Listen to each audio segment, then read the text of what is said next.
Good afternoon, everybody.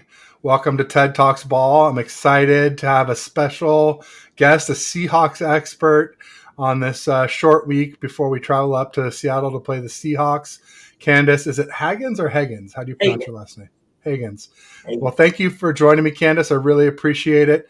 You can find Candace at CandaceH901 is her Twitter handle. And then also she writes or is a part of Sports Ethos. You can see that handle down below as well, too. And she does podcasts for them. And I'm sure other stuff, too. So please let everybody know where they can find you and what you're up to. Yeah, this is great. Thank you so much for being on the show. I'm really excited to be on and talk some ball. But yes, as he said, you can find me. We cover Sports Ethos, which is a growing franchise industry. So we're really excited about what we're doing over there. So please check us out. At Ethos Seahawks is specifically our Seattle Seahawks coverage. Right on, right on. Well, I mean, I think a good thing to do before we dive too much into the particulars about this week is just to talk a little bit about the history, the rivalry between our two franchises. I mean, I'll be the first to admit, it's been pretty one-sided for, I said a decade here in this banner, but it's really been longer than that. It's really been since Russ arrived, and even I think a little bit before that. We weren't very good for a while before that too. Mostly, I want to say it's been since the Seattle Seahawks joined the NFC West that they've had a pretty good ownage over the 49ers. And if my memory is correct, we've only won once in Seattle in the last decade, that being week 17 of 2019 season. When it was a good one for us. I mean, we did win the number one overall seed in that one, but otherwise it's been a bit of let's say a house of horrors for the 49ers at Lumen Field, as they call it now. Why don't you give me your impressions on the 49ers and Seahawks rivalry? Yeah, it's been one of the best ones, I would say, over the last decade for sure. And like I said, it has been one-sided, but it's always, for some reason, even though the Seahawks play them so tough, it seems like the Seahawks always get the upper hand. You guys are tough out. I gotta be honest. Like the one you did get still breaks my heart to this day. The last play, at the 1 yard line when y'all won that game I still have nightmares about that one myself. But it's just really interesting how the NFC dynamic works in general, in terms of, it just seems like Pete Carroll sort of has Shanahan's number. I really don't understand it. We were a bad team last year and still won both those games. It surprised the heck out of me, I gotta be honest. It's just something about, I know that Pete Carroll is familiar with that coaching system, and so maybe that helps. But at the same time, then you've got Pete Carroll, who's been pretty much owned by Sean McVay, and so it's just this endless cycle of a back and forth for sure. But I think it's one of the most classic rivalries in football, and maybe that's just me, maybe being biased, but I can't think of too many that top that one for sure, especially given how competitive these two teams have been over the years, especially in recent history. No doubt about it. Big rivalry. I mean, I know for us it has been. I know that Seahawks. Let's be honest, they're one of my. Well, they're my most hated team. All right, I'll be honest. And that's just because of the ownage. You talk about being heartbroken there week 17. I was heartbroken. I think it was week 10 or week 11 at Levi's when Chase McLaughlin shanked that field goal to win the game in overtime. And Russ came back and led a gutsy, comeback win like he's done to us so many times. And so it's kind of funny because you talk about that sort of that NFC West Rochambeau, rock, paper, scissors, where Seahawks on the Niners on the Rams on the Seahawks. It's changed a little bit this year, it seems like, but that's definitely been the case. Although I will say, I've told Rams fans, I don't think it is a rivalry. So I'm glad to hear that you feel like we are.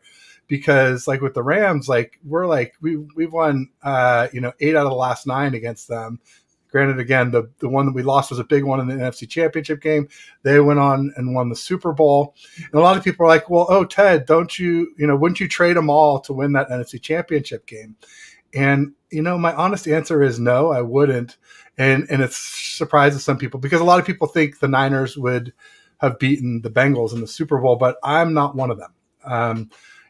When we played the Bengals in Cincinnati last year, we let's see, the Bengals were missing Logan Wilson, their star middle linebacker, like kind of like your Bobby Wagner was for you guys or Fred Warner is for us. Right. He was out when we were in Seattle, not Seattle, in Cincinnati, and then also when we were in Cincinnati, Trey Hendrickson, their star defensive end, who's a lot like our Nick Bosa. Mm-hmm. He was out for the entire second half of that game, and we still had to go to overtime. They dropped a pick six. They had two muff punts that turned into touchdowns for us that we recovered and got TDs subsequently. There was just a lot of stuff that had to break right our way for us to win that game. And then going into the Super Bowl, not only did they have Logan Wilson and Trey Hendrickson healthy, but then Jimmy Garoppolo and Trent Williams for us were both playing injured and wouldn't have been healthy for the Super Bowl. So, I mean, I'm not saying we couldn't have beaten the Bengals in the Super Bowl. I'm just saying, like, it's not like, we would have gone and we definitely would have won. I would never say that. I think that's fair. Yeah, so I'm glad to hear that you feel like it's a rivalry. I was worried that it might be the same thing as like, I tell Rams fans that we don't hate you, we just own you. So it's like so. I just go back to the Harbaugh, Pete Carroll, like back and forth, like nothing else. I just feel like that was huge in terms of the ride. Like that still feeds into the day, even though the dynamic is different in terms of record. There's still a lot of hatred there. Yeah, a lot of animosity, and it started, in the Pac-12, right? Mm-hmm. When Harbaugh was at Stanford and Pete Carroll was at USC, and so it just naturally transferred over to the Niners and the Seahawks as they made their way into the ranks of the NFL. Yeah. No, I mean, and as good as our Harbaugh teams were, we went to 3 NFC championships in a row and a Super Bowl during that 3-year period. I don't think we ever swept you guys during that time frame. So, pretty amazing that even in our best years there, we couldn't. So that'll be an interesting storyline for this season, for this game, to see if we got the first half of the sweep week 2 when Trey Lance got injured. It'll be interesting to see if we can get that, here on Thursday. And I don't know if we want to jump ahead to that now, or, I mean, there's a lot of stuff to cover before that. But, ultimately, I would just say that it's going to be a good game, I think. I think a lot of people think that because we're playing well, and I think we do have definitely a better team this season. But, the matchup is rough. The location is rough. Pete Carroll, you mentioned, seems to own Kyle. Like I said, we managed to get that week 2 win, but there were a lot, Kenneth Walker wasn't playing for you guys then.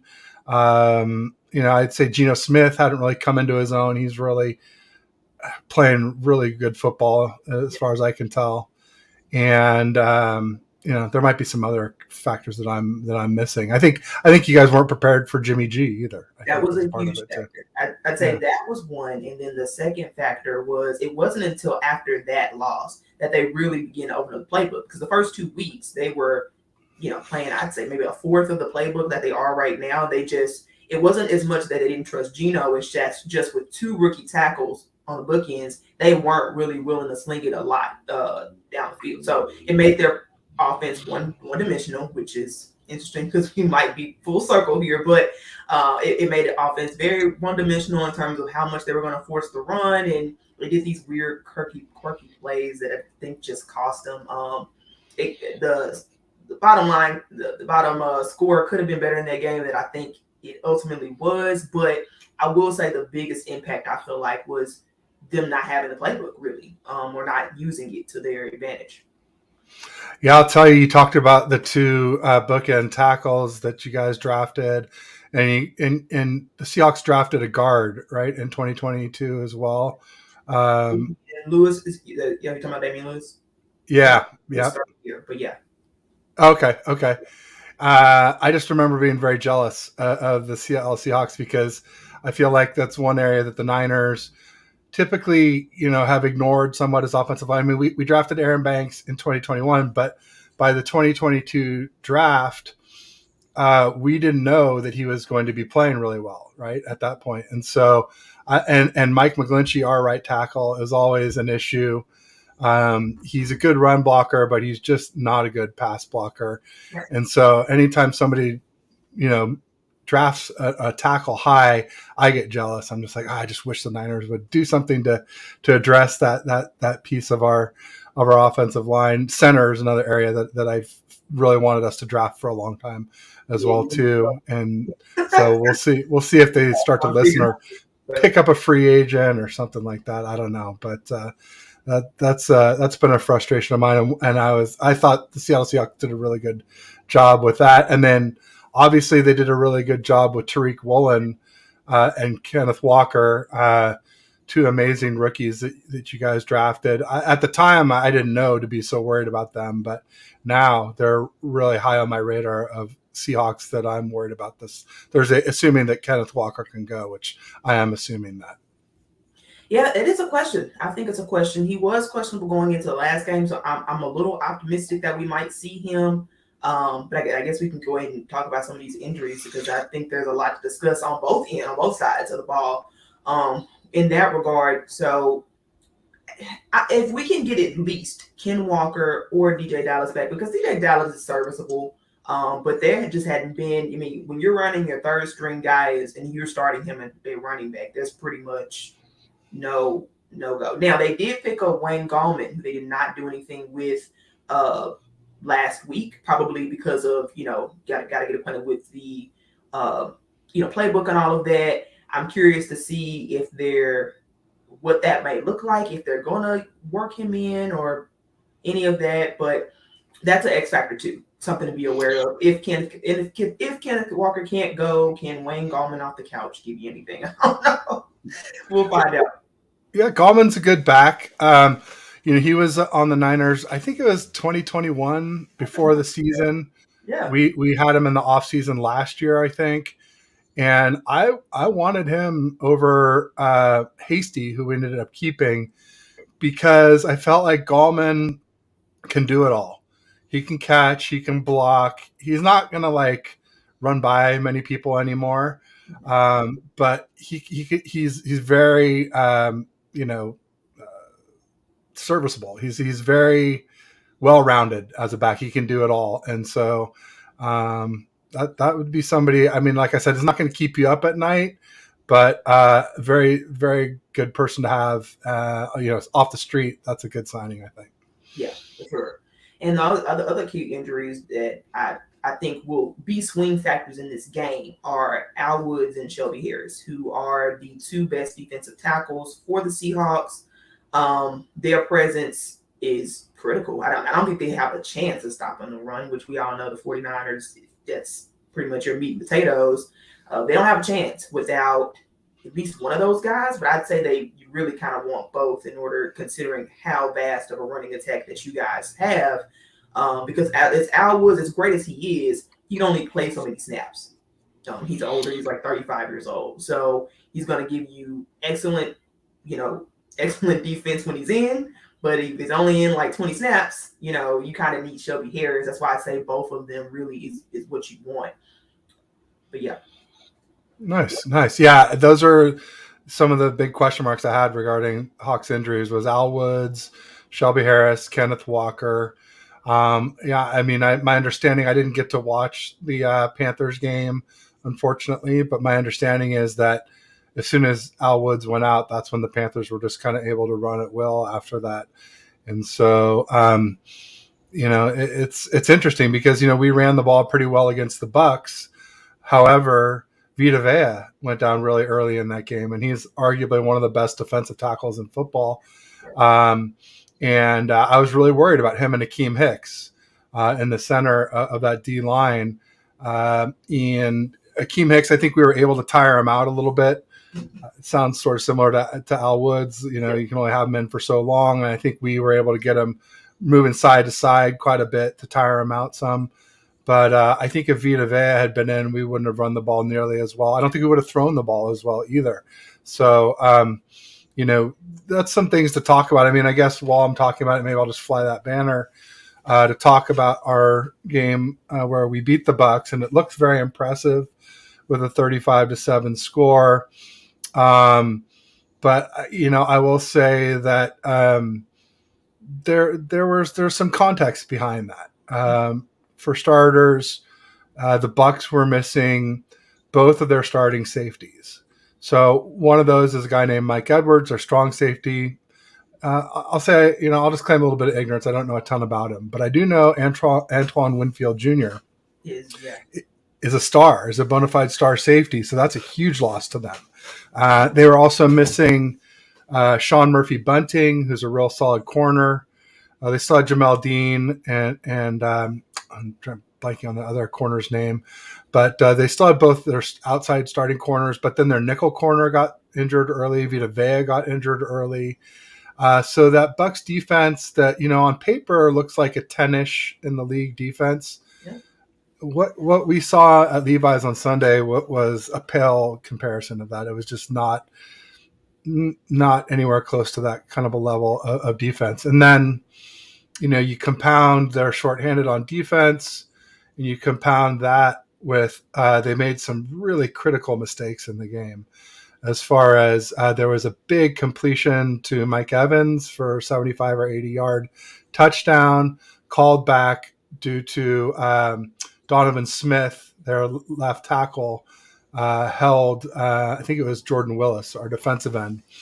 And that was something I had called out prior to the game, was that I felt like they were missing they were missing one tackle, and the tackle that they had left. They're missing Tristan Wirfs, not just some tackle, right? I mean, arguably one of the best right tackles in the game. Him and Lane Johnson from the Eagles, you could probably say, are the two best right tackles in the game. Yeah.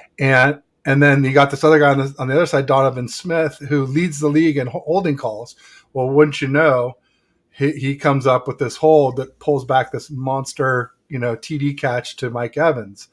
And then another big mistake that the Bucks made was Brock Purdy threw an interception to one of their defensive ends. I guess in a 3-4, you call him an outside linebacker, but basically he lines up on the end of the D line and pass rushes. And Brock Purdy threw him an interception, and they threw a flag against the defender who was lined up over Juwan Jennings, because Juwan kind of fell down, and they just assumed he had been thrown down by the defender, but it really is like he tripped. And so it wasn't even a good call, let alone, it was really lucky that we got it called back. And that was right before the end of the half. It was about 12 seconds left in the half. And instead of like the Bucks getting the ball, maybe they get a field goal. I mean, I could say maybe they get a touchdown, but it was a long way to drive for a touchdown. But then it was not too far from midfield, and we scored a touchdown from there. And so it was like anywhere between a 7 to 10 point swing in the game on that one penalty. And there were some other really big Bucks penalties too, but none as graphic as those two, where you're talking like 7 to 17 point turnaround in score. So, and then as those things happen, the game goes differently, right? If it's a closer game, everybody plays differently. Right. So it very well could have been a much closer game than what it looked like at the end. So I guess I'm really happy that we beat Brady and the Bucks, but it's not as big of a statement as you might think looking at the score. Preseason that would look incredible. Like if you looked at that matchup and said 49ers win, then that's a statement game for sure. But yeah, I agree with you, just because I think you're right about the secondary being so banged up, but also that offense has struggled all year. Tom Brady has struggled to put up points all year, and it's kind of hard to measure. You guys have an incredible defense, and so they definitely weren't going to be able to do much against the 49ers defense. But I just think in terms of, measuring on both sides, there's a little bit of a caveat that's there. Now, I think you guys would have won that regardless. That was my bet going into the game. I just think you guys have more. Your roster is much more robust, and injuries are not. I just think you guys are a better team. But Yeah, I agree. It could have been closer, and I'm not sure that it's just this huge, dominating wins once you give it the context that it does deserve. Yeah, I mean, my prediction for the game was 23-12, and I think it very well could have looked something a lot more like that. Yep. If a few things broke their way and didn't break our way. Even just that one TD catch to Christian McCaffrey where he did his like best impression of Neo from the Matrix dodging bullets, this crazy toe drag swag to and they like reviewed it about 15 times it seemed like to finally get it right. But that very well easily could have gone another direction too, which now you're talking 17 to 24 point difference. I mean, that's starting to get to be where where it could have changed the game for sure. No doubt about it. But I felt like we've been talking about this game too long not to be talking about the injuries that you guys came out of this game with, and especially Deebo Samuel, which was a big one. And I don't know if you're ready to shift that, but that's one of the top things on my mind, at least when I'm thinking about this matchup. Because going into it, I was thinking Deebo's gonna kill us. On but it looks like now I'm really glad. It sounds like he's avoided serious injury, if I'm correct on that. So what did you say? MCL sprain is what they announced it was. And MCL and high ankle sprain combined. gracious. So All right. yeah, Funky. so it's pretty wild. I've never heard of spraining your MCL, your knee, and your ankle in the same injury. It's usually one joint or the other that typically gets injured. But the way he got rolled up, you could kind of see how like the ankle got twisted and he kind of fell back on his knee at the same time. Yeah. So yeah, I mean, it was crazy because they carted him off the field and the whole team came out and, was shaking his hand. Trent Williams was looking visibly upset.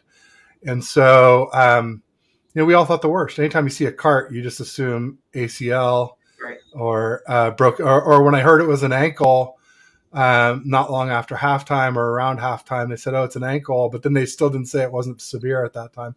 I'm thinking, well, this could be just like Trey Lance. He could have a busted ankle and torn ligaments, or even it could be a really bad high ankle sprain like what Cooper Kupp got, where you got to get the tightrope surgery and you're out 6 to 8 weeks. Or even the kind of garden variety high ankle sprain, which is like 4 to 6 weeks typically. Yeah. And it seems like he avoided all that. From everything I'm hearing, they're saying he could be back in 3-ish weeks, which would be around either the Raiders game on New Year's Day or, the Cardinals game is the next Sunday after that. I guess it'd be the 8th. So I don't know. We'll see what happens. But Deebo Samuel will not be playing Thursday night. Right. Kevin Givens, now they're saying MCL sprain, and they're saying a few weeks, and this is strange to me too because we've had several MCLs this season. I mean, several. We've had a ton of MCLs. The Niners have, and they've all been 6 to 8 weeks. Most of them closer to 8 weeks. Jordan Willis had one. He was out, I think, 8 weeks. You guys have with Elijah Mitchell had one. He was out 8 weeks, 7 or 8 weeks. Yeah. Then he came back for a couple or 3 games. He got another MCL on the other side. So he's had 2 MCLs in the same season. Colton McKivitz, our backup left tackle who came in for Trent Williams when he had his high ankle sprain. Colton McKivitz sprained his MCL against the Rams. And I feel like there's maybe one more, but that's like 5 or 6. One guy twice, Elijah Mitchell doubling up for us. Right. So a lot of MCLs. We had a lot of high ankle sprains in 2020 when we led the league in injuries. And this year it feels like our high ankle sprain this year is the MCL sprain. But for whatever reason, they're saying Kevin Givens doesn't sound quite so serious. So maybe he's more like 2 to 4 weeks instead of 6 to 8. So fingers crossed there. Yeah. What were the other ones? Ex-Seahawk, previously ex-Niner, Kerry Hyder got a lateral ankle sprain or low ankle sprain. They're saying he should play this Thursday. So he's the only injury from the Bucs game that I have any even hope will play of our injuries. But the only one of the, and knock on wood, let's hope this is the case. But to my understanding, the only serious injury from the Bucks game or season ending was Dante Johnson, who is, if you're not familiar, he's one of these Niner boomerangs Yeah. who we like cut him every year, and every year he comes back. There's another guy, Jordan Matthews, who was a wide receiver and is bulked up to be a tight end, and now Josh Johnson, our backup QB. These three guys have been added and cut by the Niners. I want to say like 6, 7, 8 times each. So between the three of them, somewhere over 20 times for the Wow. three of these guys. Yeah, and Josh Johnson all the way back to 2014. I want to say was the first Yeah. time. So going way back. I'm just saying.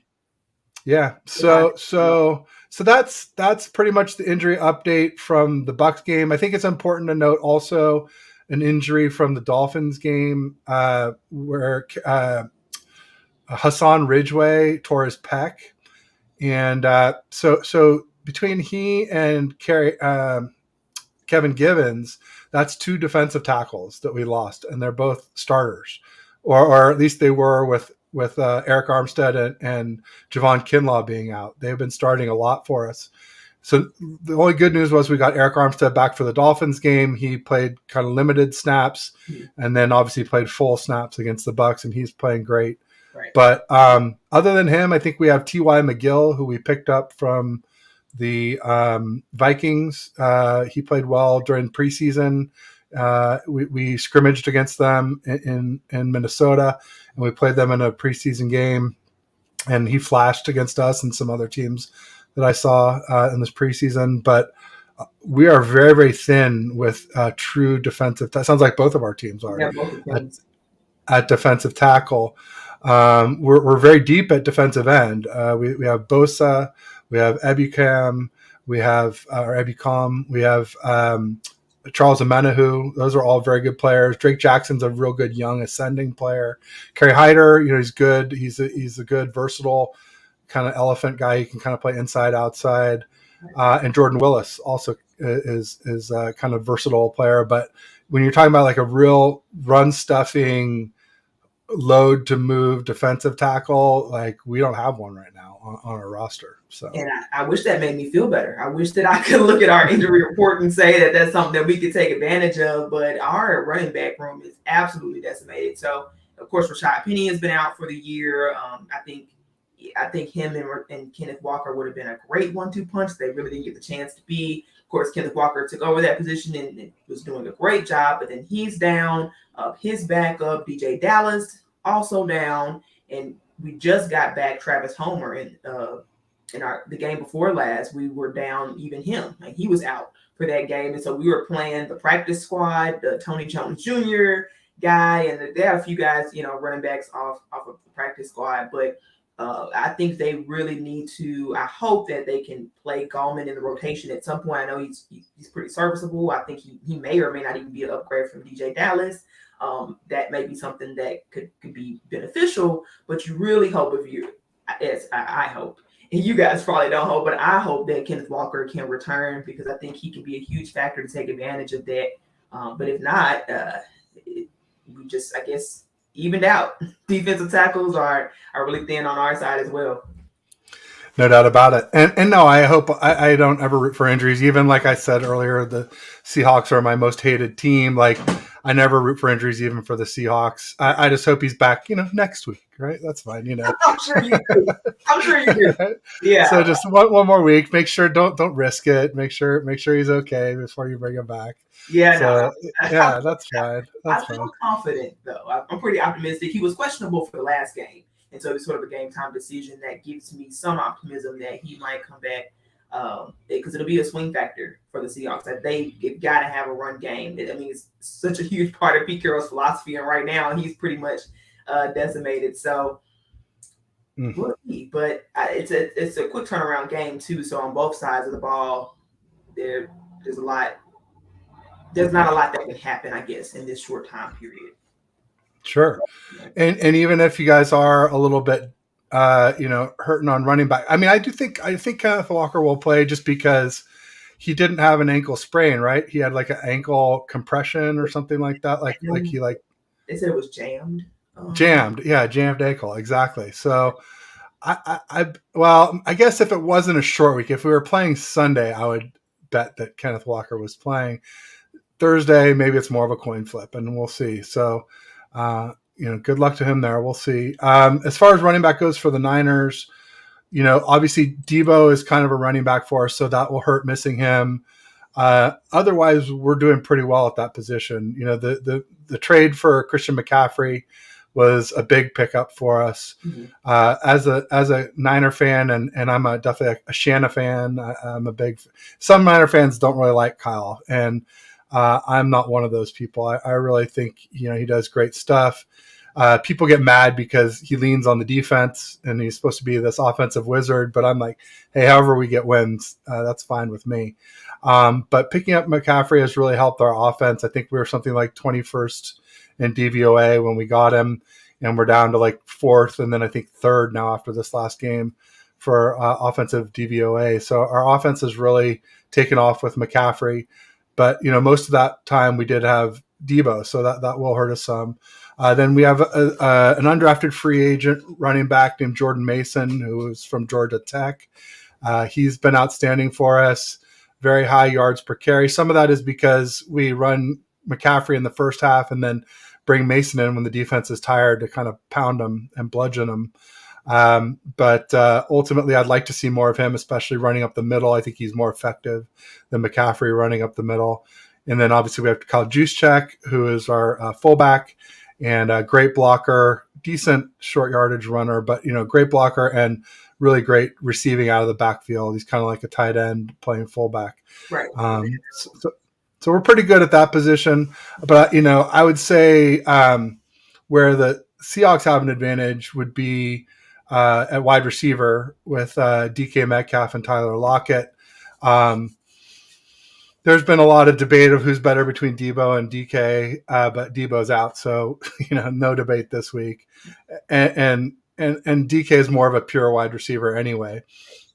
And then I saw a stat that Tyler Lockett had 6 games in a row with a TD catch, which is leading the NFL. I think the next highest is 4 or 3 games in a row. So I'm hoping we can break that streak, but I wouldn't be surprised to see Tyler get a TD. Our defense is good, but we can be beat. Talanoa Hufanga is our strong safety.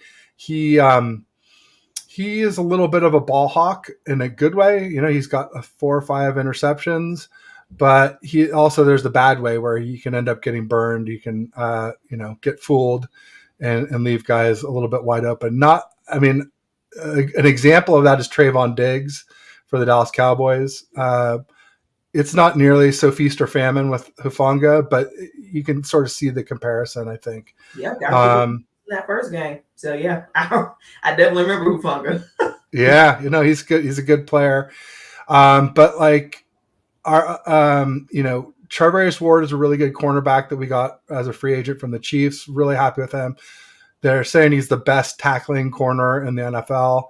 I definitely believe that. He's a good coverage guy too. He did get burned by Tyreek Hill in the Dolphins game, and there was a big pass against him in the Chiefs game, but those are the exception.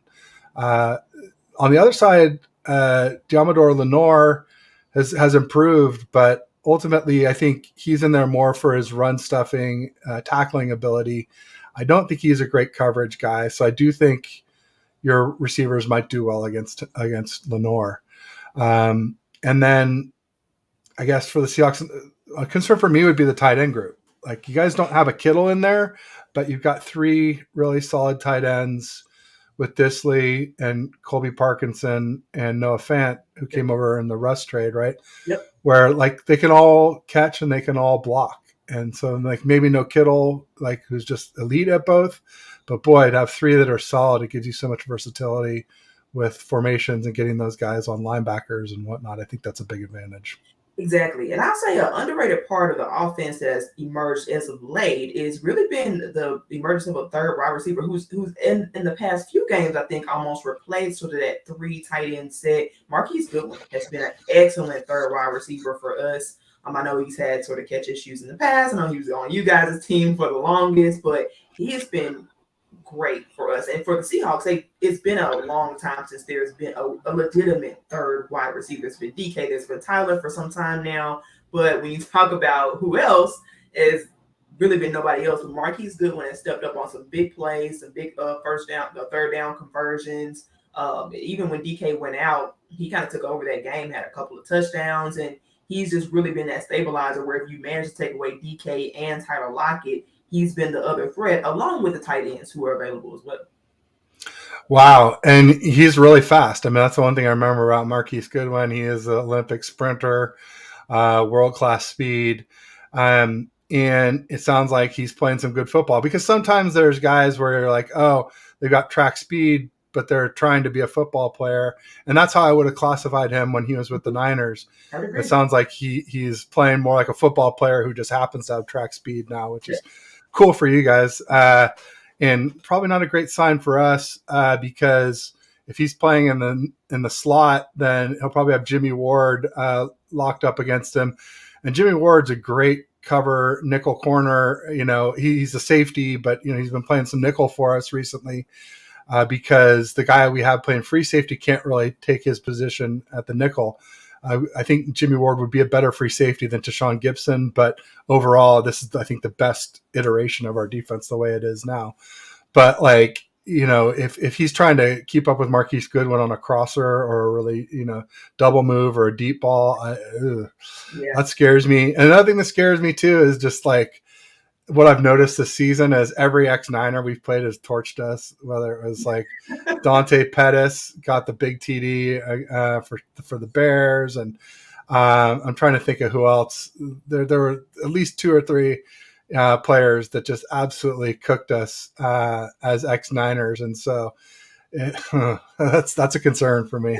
I think he might want a revenge game, but it'll be interesting to see how they utilize that, because it's really kind of been for the offense either the utilization of Godwin and or the three tight end sets. So I'm curious to see kind of what they lean on in this case.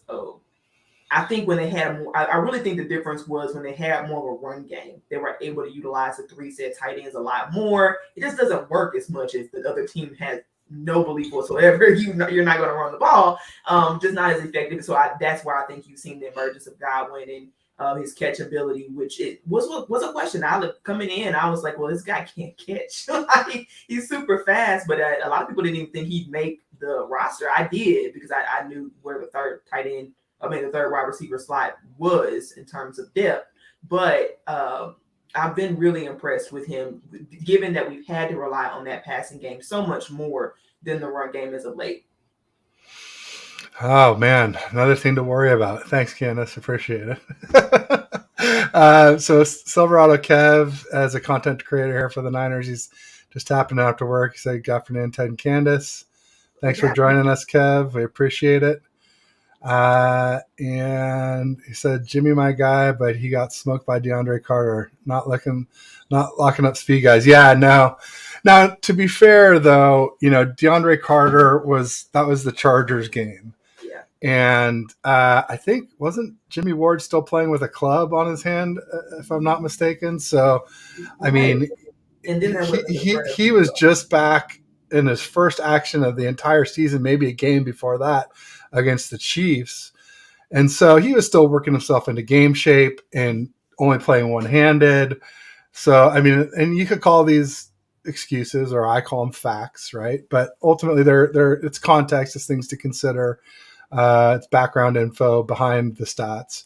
But yeah, any really speedy slot receiver scares me against Jimmy Ward. I like him much better against tight ends or bigger possession type receivers. I think that's where he's going to really shine for us in coverage. And then he said, "Hell, a club got to do with your feet and speed, Ted." Well, that's true, but I mean, you get to jam somebody at the line of scrimmage, and if you only have one hand, you can't really slow them down as much. But ultimately, it's the foot speed that scares me on Jimmy Ward, probably more than anything. Yeah, and like I said, game shape, conditioning, you know, tackling obviously matters. A lot of you gonna got one hand. I think I'm with you on that one, Ted. I think that first game, I may take it with a grain of salt. We'll just say that, grain of salt. Yeah, But I do yeah. think it'll be a challenging matchup for him though. But that's for sure. And I don't expect Goodwin to be the marquee player or anything in this game. But he's just he's just sort of has those big moments. Is what it's been like. But even if he just stretches the D and opens it up for DK and Lockett more underneath, that's really valuable too, just to get the safeties, backpedaling and out of the picture. That's all valuable stuff, no doubt about it. And he said, "I'm just clowning," but yeah, he was just getting back. Yeah, no, and so I think I think we can both be right on that. I think concern, maybe not as big a concern as it looked like against the Chargers, but yeah, it's something to be a little worried about, especially with that X9er factor. I'm still trying to remember who the other one was. Dante Pettis cooked us, and somebody else. Maybe it was an Atlanta Falcon or Carolina. Maybe it was in the Panthers game. I think there was an X9er. Anyway, if anyone thinks of it, just chat. I'm not going to take time to look it up. I'm bad enough at doing this stuff without distracting myself further. What about, should we talk a little bit about Nwosu? When we were talking about the Chargers, he came from the Chargers, and he's been playing pretty well for the Seahawks. I was saying that I thought the Chargers were probably missing Nwosu this year with Joey Bosa being out for an extended period of time. They obviously still have Khalil Mack, but it's nice to have two bookends on those DNs. Tell me a little bit about how he's been playing for the Seahawks this season. He's been great. He's been one of the better free agent pickups, I would say, for the Seahawks in a long time. I mean, right now he's got 9 sacks. And I know for Niners fans it does not sound like a lot, but the Seahawks has not had a ton of sack getters. They don't have a Nick Bosa or anything like that. So Nwosu's been really one of the best things they've had in years, I'd say. I mean, even Clowney, as disruptive as he was, and as big of a factor as he was, particularly against the 49ers, outside of that, he had pressure, but just wasn't able to get sacks for this team and really be that he's a threat. But I'd say that the Seahawks have been missing that even since Clowney's left. There's just not been a guy who's been able to step up. They've got Darrell Taylor on the opposite end. He's another edge player. He had a pretty good sophomore season last year with 6.5 sacks, but he's pretty inconsistent, I feel like. And so I don't think this defense would be any. I mean, they've struggled on the run, but I don't think they would have any pressures or anything. Nwosu's been the guy for this team, and I think he's been a little more quiet as of late, but that's because he's been attracting more attention because teams have figured out, double Nwosu, and somebody else has got to step up. And who else steps up has been inconsistent from game to game, I feel like. But he's an absolute X factor because he just plays. He's so good all around. He is able to contribute on the run, but even when he's not, getting the sack, he's able to provide pressure. He's got solid technique, I feel like, and great speed off the edge. He's still young, which I think is really exciting, and I think that's what makes me the most excited about this particular free agent signing. Is in the past, the Seahawks have gotten guys who are kind of like over their prime, right? Like just kind of picking up dudes, and they can give you a little bit, but nobody can give you anything great. But because he was 25 at the time of signing, I'm not sure if he's 26 yet or not. I think he probably is, but they signed him on a 2-year deal, and hopefully they extend that because I think he's a feature piece for this team going forward. I know they're in a rebuild season, but you kind of need a guy like that who is not super young. He has some experience, but also he's got a great ceiling ahead of him too. This is his first opportunity being able to start, right? When he was with the Chargers, he was a rotational piece. And like you said, I'm sure they're missing him now because they certainly need a rotational piece now, but he was a guy who you didn't know if he was going to be able to step up, go to that next level if you gave him the starter reps. But he's shown that he's absolutely capable of being that. No doubt. And yeah, 7 sacks sounds a lot for a season, and we're not even, we still got 4 or 5 games left here. So, yeah, no, that's pretty impressive. I mean, especially like you say Bosa, fine. Yeah, Bosa's 14 and a half or something, which is a lot. That's a ton. But then you look at the rest of our D line, I don't think there's a guy who has 5 on the rest of our D line. So Nine sounds good. I'd take that. I'd take 9 on our D line anytime. So, yeah, I wouldn't sell him short at all. Um, what else here? Let's take a look at the comments real quick. Kev was saying we got to make them one dimensional and rattle Gino early and often. Yeah, that is a key. It's just tough when um, teams know that not all they have to do, but they're I'm sure they'll double Bosa quite a bit. And then, like I said, there's not really many other people on the line to fear. The one thing is that we did get Eric Armstead back, and he makes it a lot more difficult to double Bosa because he commands a lot of double teams himself. So that should help. Maybe Tom and Amanda who goes, and Amanda who can play in the middle, and so can Hyder, and so can Willis. They can all play sort of like a NASCAR defensive tackle, pass rushing defensive tackle role. Yeah, I don't think it'll be that easy to rattle Gino because of, I think the Seattle Seahawks offensive line is pretty good with these young rookies they have, and some good, starters in the middle. Maybe center. Is center a little bit of a weak spot for Seattle's offensive line?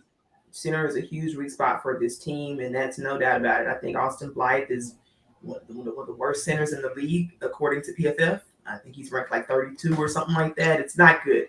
But he too is inconsistent. So it just depends on the matchup for him. There are some games where he can play really well for you, and then there are some games where he can just absolutely get pancaked. And I'd say the same about Gabe Jackson. Gabe Jackson was atrocious in that first matchup against you guys. It was by far his worst game of the season, both from a pass rush perspective and from a run blocking perspective. Now, here's what I'll say about Gino and rattling him.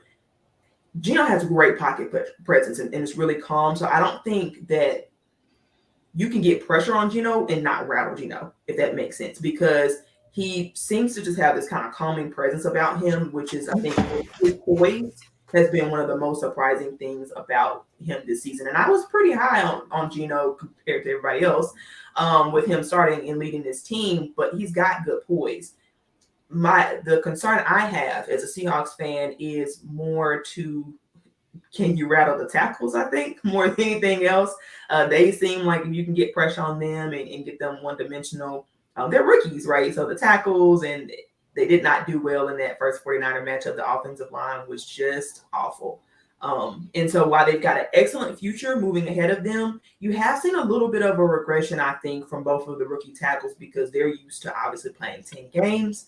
I think it's a little bit of an over-exaggeration to say that they have hit a rookie wall. I wouldn't say that, but you just have seen some decline. I think you can see some of the wear and tear on them. They don't have the experience, and so that will be a weak point for our team. And that's why I'm really hoping that they get Ken Walker because you've got to, you've got to be able to get some balance. Gino's been his absolute best when they had an effective run game and he was able to cook, because Gino has actually been able to cook. Looks like much better than Russ. He's been able to his best. He's been able to have poise he has had games where I say you put the team on his shoulders. So it's not to say that he's not capable of doing that sort of thing, but I just think it's a lot to ask for any quarterback to have, like, your starting running back have 29 yards like they did against the Panthers and expect the quarterback to really be able to do anything, So you brought up Russ. Yeah. Is that the worst trade in NFL history, or like up there with the Herschel Walker trade? Looking like it really is. Because I mean, right now we're slated to get the number 2 overall pick. So, yeah. Man, it sucks to have to root for Russ, man. Yeah. I hate rooting for him. And I have to root for him to try and keep you guys from getting that top 5. I mean, last I heard was top 5. That was bad enough. Now it's top 2 pick? It's top 3 pretty much. It's pretty God. That's right. They just lost again to the Chiefs. Yep. At least they made that a game of that one, but and then Russ went out. So, he got that concussion. And so we've been monitoring that closely. Right now, we're number 2. Depends on what Chicago does. We could go back to number 3, but I'm like 95% confident that's a top 3 pick. Well, nobody's catching the Houston Texans at Texans. least for that number one overall. I thought the Houston Texans were gonna, yeah, thought they were gonna pull out a Dallas win, and I was into that game. like Oh, okay, it's a number one yeah. in play, but no. Oh man, I can't even imagine. I would be apoplectic. I'd be like, no, I can't go on. That'd be the worst. yeah, it's all right. We got the number 2 pick. I'm good. But it's been really interesting. This Seahawks season has been an adventure from beginning to end, or up to this point. I think the Seahawks, no matter what, are in a good position. You know, win or lose, they've already done more than what a lot of people expected. I expected them to be at least 7 wins. Pete Carroll's not had a team that's lost or that's had less than 7 wins. So I fully expected this team to be competitive. The question is, are they able to get over the hump beyond what I thought they would be able to? And I think this game will tell us a lot about their ability to kind of push through. Can the rookies, find their footing again? The rookie tackles, can they hold up against a monster in Nick Bosa? Can you get some consistent pass rush from Darrell Taylor, who's a top, he's in his 3rd year now? Can you get him to sort of complement Uchenna Nwosu so that you can really get some pressure? And I will say Bruce Irvin, an old friend, has been picked up.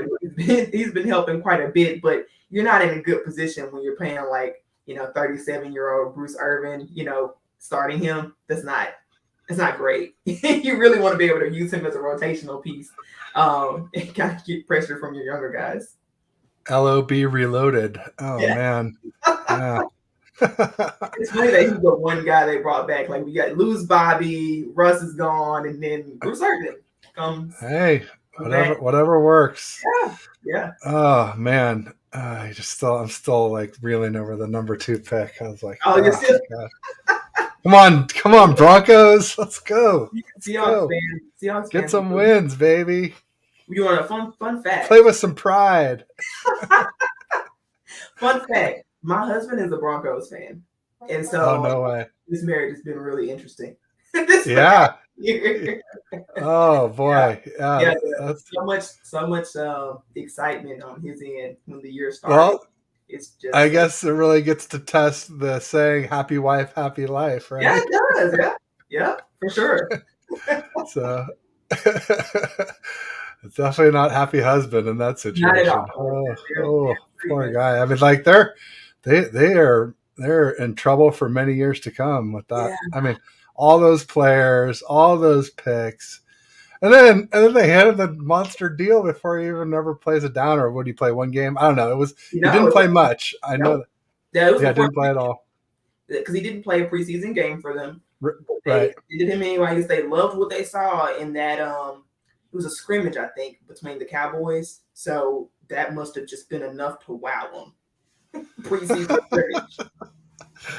Oh wow, indeed. Yeah, I didn't think it would be that bad. I'm not gonna lie to you. Now, I did think that Russ was declining in athleticism. I think you could see his mobility waning, and there was a question about if he was really going to be able to extend his career by being good at the pre-snap reads and really being able to read defenses better behind the line of scrimmage. Those were questions, but all those questions have snowballed into basically being a disaster for the Broncos.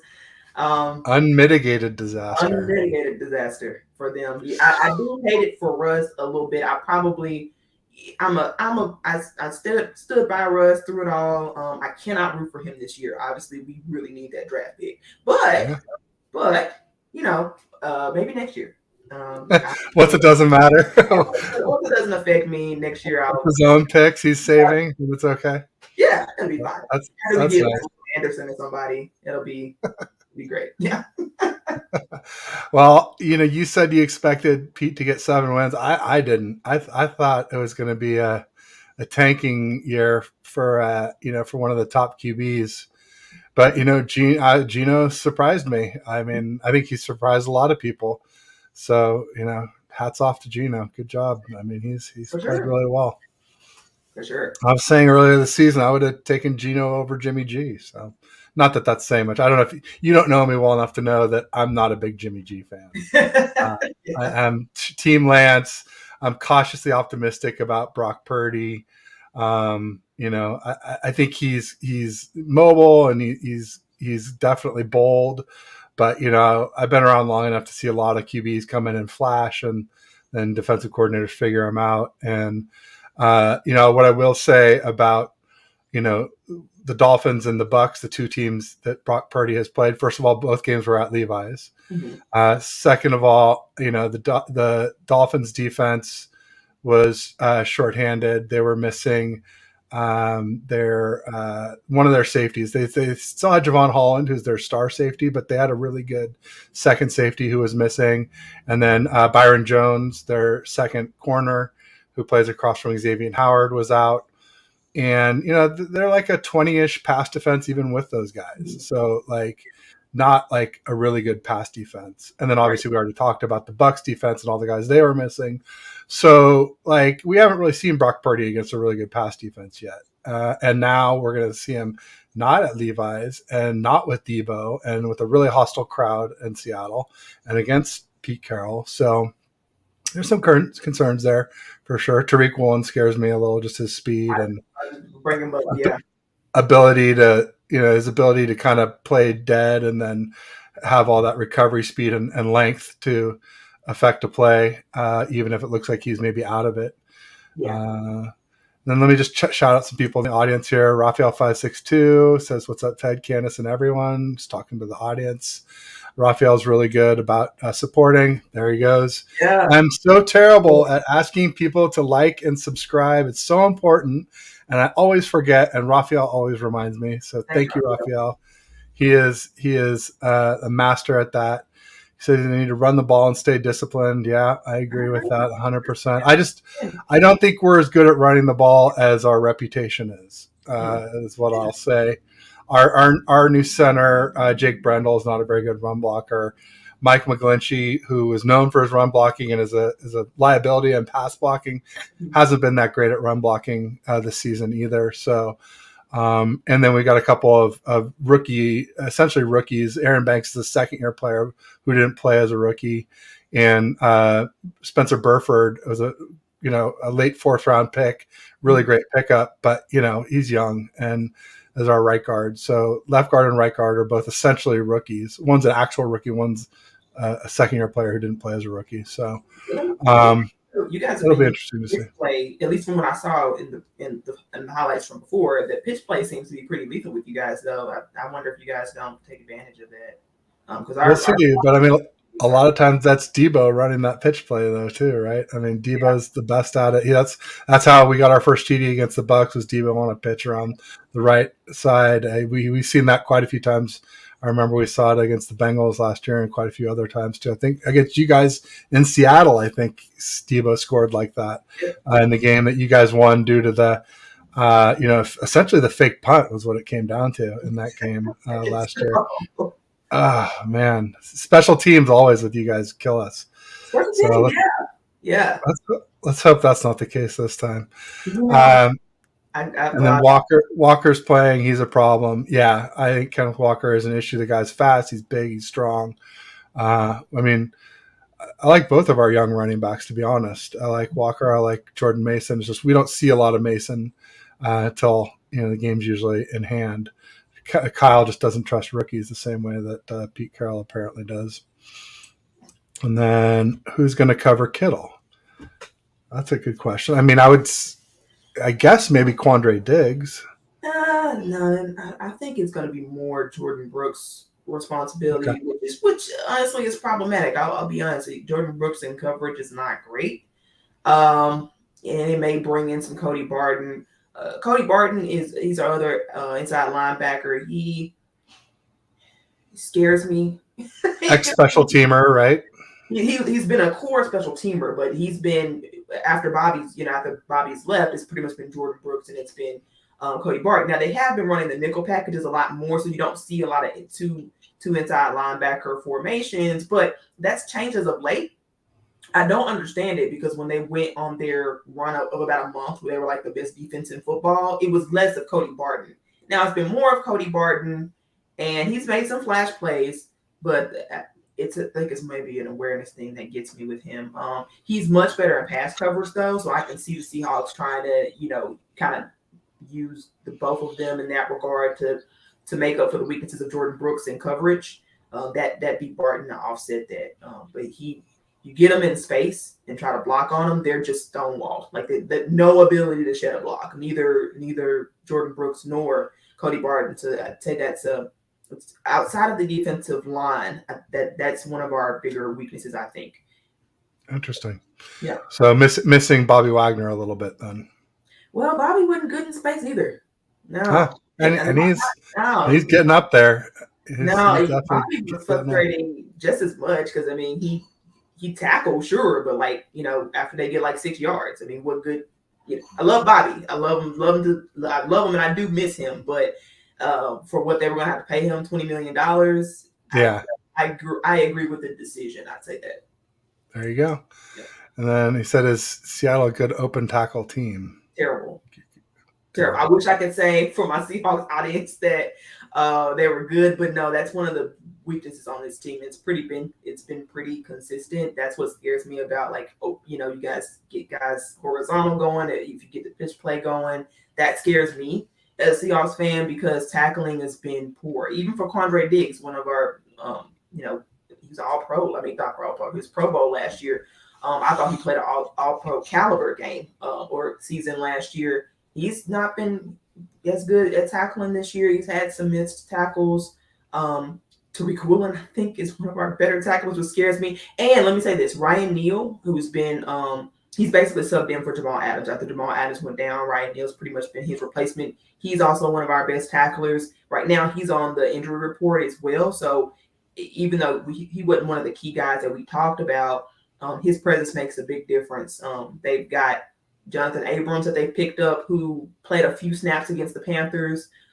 He's known to be a good tackler. If they give him more opportunities, more snaps, then I think maybe that's less of a threat. But right now, given our linebackers and our front seven in general struggles to tackle. When you mentioned Quandre Diggs, he's a hell of a free safety. I was very jealous when you guys got him for a 5th-round pick from the Detroit Lions. But there was that viral video of him against the Bucks where I guess it was in Munich where he just got, it was like one of the ultimate stiff arm throwaway plays. Kind of reminding me of like what you see Derrick Henry do to guys, kind of type of thing. Yeah. That was a tough watch. That's tough to watch. He got thrown down like a rag doll, but he's a hell of a player, though. I'll give him his props. I mean, he's a good ball hawk. He gets a lot of interceptions. He's a good cover guy. I mean, he hurt us in that Seattle 2021 game. I think he got an interception, and he did an interception. I think he had a big PBU in the end zone too. So, a big hit in the end zone if I recall correctly. He says Goodwin going to play. All X9 player have been burning us this year. Yeah, that's what I said. Raphael, do you remember who it was besides Pettis that burned us? I feel like there were 2 or 3 guys that were X9ers that absolutely cooked us. But I remember Pettis got the big TD in the Bears game in the monsoon. And I want to say it was a Carolina Panther or an Atlanta Falcon that was the other one, but I'm totally blanking on it. But also, I do need to be mindful of time. I do have a time constraint. I usually try to book these as openly as I can. But my original guest was booked for 2, and we started at 2:30, so that kind of ate up our overage ability. Yeah. But let's take River Crickcraft or Sherfield. Yeah, those guys against the Dolphins. But I feel like there was some people before them too, Raphael. But anyway, before the Dolphins game. But Candace, let's get your prediction for the game. Like, who do you think will win? Rough score if you want to do that too. If not, just who do you think will win the game? I'm gonna go 27-21. You guys win. This is a tough one for us. I'll be honest. I'm afraid of, like I said, the open field tackling is poor. Our defensive line is weak, and even when it has been when it's been healthier, it's still been inconsistent. I'll say, depending on who's in. I'm a little worried about our ability to get pressure on Brock Purdy, and I think Geno will be able to make some plays, but I I don't know if it'll be enough, and I don't know what level of health Ken Walker III will be. He's normally been a fourth quarter running back. He's killed teams in the fourth quarter, but depending on his health level, do you get that from him after he's been, worn down? I don't know. And so unfortunately, I say we lose this one. I kind of like your prediction, 27-21. Yeah, I think that sounds about right. I mean, maybe even closer. Yeah. I don't think, I don't think we'll blow you guys out. And I wouldn't be surprised if we didn't win, if I'm being honest. But if I was like gun to my head, I would say, yeah, I think the Niners will win. And but in a tight battle, evenly pitched, and it might come down to a special teams play or a key penalty or a key turnover. So, I always say anything can happen in a close game, and I do think this will be a close game. So, best of luck. Hopefully, just the rest of the season, and I really appreciate you coming on today. Absolutely. And Raphael says, can't count out Pete Carroll. Absolutely not. No. Pete's a hell of a coach. I don't like him, but I do respect him. So you got to respect his accomplishments, both at USC and with the Seattle Seahawks. Let me just fly your banner again here real quick. So obviously we got Candace here, Seattle Seahawks expert. You can find her at, actually, if I just, there we go. So you can find her at Candace H901, and at Sports Ethos is her podcast that she does regarding this. Cover at Ethos Seahawks is where you actually see a lot of the Seahawks coverage specifically. Sports Ethos is kind of the overall brand. Got it. So Ethos Seahawks, and check her out. Listen to her podcast, support her, give her a follow. And, it was a real pleasure having you on, and you're obviously welcome back anytime. Maybe if you want, we could even do like a reaction show. Yeah, that'd be great. Following the game. I don't know. We can DM about it. We'll figure something out. Yeah. But if not, you never know. Maybe Seahawks will make the playoffs. Maybe we'll be doing a playoff preview. One of these days. Chaos. Yeah. It's not out of the question, so it's definitely in play. All right, well, have a great rest of your day, a great week. I would say go Hawks, but it pains me too much. But let's at least wish for no serious injuries during the game and a good, close, competitive game. Right. It's fun to watch, entertaining. Yeah. So many of these Thursday night games are not, and so let's hope we get an entertaining game that's close with no injuries. Yes. And at least we can both root for all that, I think. Appreciate you having me on, Ted. My pleasure, Candace. Take care.